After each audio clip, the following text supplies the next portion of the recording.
Maze Play, and we're going live on Facebook again. So if you're watching this live, please post one in the comments below so we know you're live. If you have a question, please put, and you've seen this later, please press 2. I guess no, please put enter 2 is what we want you to do. Enter 2 in the comments below, and then we'll know who's live and who's not. And feel free to ask questions. But today we're talking about maze size. We get a lot of questions about what's the optimal size for a maze, and how big should I make my maze? Well, we've found that most people are trying to accomplish 2 things when they're taking a look at that with maze size. One, we do maze size to address entertainment. I mean, really, that's the whole purpose for doing a maze, is to entertain customers, and also for we want to make something that's going to grab some media attention. So how big do we have to have it to grab media attention, and how big do we have it to entertain? We like to see mazes that fit in the 8 to 12 range size, or 8 to 14 maybe even a little larger in mazes in acreage. So we like to see them get up to that 8 acres in size, and then possibly a little larger if we've got the room, because especially if we're trying to grab attention with it, we've just got a little bit more size. They're a little bigger. We can draw a nicer picture. There's a little bit more room that we have to work with. And our bigger mazes are definitely the ones that we get the most spectacular pictures from. So from the grabbing attention standpoint, definitely we think the larger mazes will grab more attention than the smaller ones. Now the entertainment side of it, we do think that the large mazes do offer a better entertainment value. And a lot of that comes into the way the maze is designed. That gives us a lot more options when we go to design a maze. We're taking a look at different things we can do to help that be optimal for entertainment. And one of the things that we do is we break the maze into various different sizes. So on an 8-acre maze, we'll probably have it broken into at least 2 or 3 different mazes. We actually have found, and kind of what we like to do now, is we like to have a maze that's for the small little kids. A 10 or 15 minute loop, get them in and out of the corn pretty quickly, especially for school tours. That works really well. We have a lot of toddlers and little kids that come to the maze, and we want to address a maze that's designed specifically for them. They get in there, they do what they can, and then they can come out, they feel like a big kid. Hey, I did the maze. And we found that to actually be very popular. And then we'll design another section that's about a 45-minute section, and that's where most of the customers tend to want to go in. It takes us about 1.5 miles of trail to do that, 1 mile to 1.5 miles, and so we try to design a maze somewhere in that category so people can go in there, spend about half hour, 45 minutes, maybe even up to an hour in the maze, and then they've had about all that they want. We found that's a really optimal place to be. And then there is a section of people that like more of a challenge. So we like to design something bigger and more intensive for that group that wants the challenge. We've also found that by breaking it into different sections, people feel a sense of accomplishment when they've accomplished one, and then they'll go in and do another one, and it doesn't become so frustrating. 2 of the biggest comments that we have against going large that I hear often, one of them tends to be, they say, this is just an extra attraction. It doesn't need to be that great. And when I'm thinking about it, I want the entertainment value to be as good as it possibly can, even if it's just an extra attraction. I want all my entertainment to be good. So I would say you still want to concentrate on that entertainment value, regardless if you have other entertainment options. The other thing that we constantly hear is, big mazes get too frustrating. People just don't like to spend that much time in the maze. And I agree. If you designed a 10-mile maze and you went in and you did all 10 miles and came back out, which would be an excessively large maze, it would become way too frustrating for most of the people. So how would we design a 10-mile maze, or how would we do that?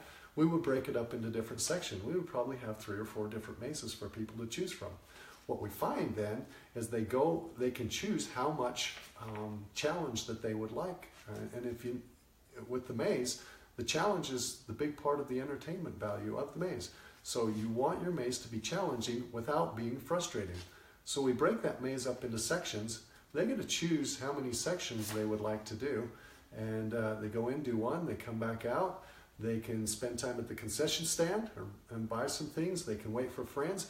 A lot of times when you see people go in and do a section, they'll go in, do one section, then come back out. Part of the friends will stay out, and part of the friends will go back in and do the next section. Or families, we see that as well. So we see that work really well. The other thing that we get is a lot more repeat business, because if they can't do the whole thing while they're there the first time, which is kind of how we like to design them, then they'll come back at another time to finish. And that's another thing that we would like to do. Mazes also become frustrating if they're not fun. We work on the design to make sure that we design them so they are not too frustrating, so that they are fun.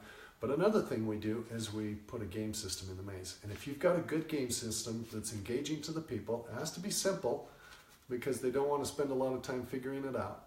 But if you've got a game system that engages the people and that keeps them entertained while they're in the maze, they tend to want to stay in the maze, and they tend to want to enjoy that experience for a lot longer period of time.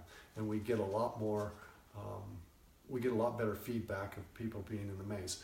So with those two concerns that people had about being large, I would say a lot of it depends on how you're designing and how you're running your maze. If you want your maze to be as entertaining as possible and to create as much customer satisfaction as possible, if you've got the area, I would suggest going up in size. If you want your maze also, if your concern is that it's too frustrating, I would submit that it needs then to be broken up into sections, and you need to have an entertaining game that's in it. And then you won't experience some of those issues with going with a larger maze. So just to go over the acreage, we do mazes from 2 to 20 acres. Sometimes we've done them as large as 45 acres. There's kind of a diminishing return, so we get really good returns when you start up and you get into the 8 acre size. Where anything up to 8 acres, we're always gaining a lot of value by doing that. Once you start to top over 8 acres, up to 20, it starts to diminish. The amount of return you get gets a little smaller or the amount of value you get gets a little smaller as you get larger. And we do see a little bit more of a diminishing return. Once you get over 20, there's generally not a lot of reason to go over 20 acres on a maze that we see. If you've only got the acreage though, a lot of it depends on how much acreage you have available. We can have something that's designed in 2 or 3 acres and still be somewhat fun, but it's going to be a pretty short experience for the customers. It's going to be more of a 10, 20, possibly a 30-minute loop, but most likely shorter than that. They can go in and do it and come back out. And so a lot of it does depend on your logistics, but if you've got the acreage, we feel that you'll receive a lot more return by more customer visits, by people talking about it more, and by being able to get more attention if you go larger in size. Again, we like to see them jump above that 8 acres in size. Now, if you're, I talked a little bit about how much acreage you have.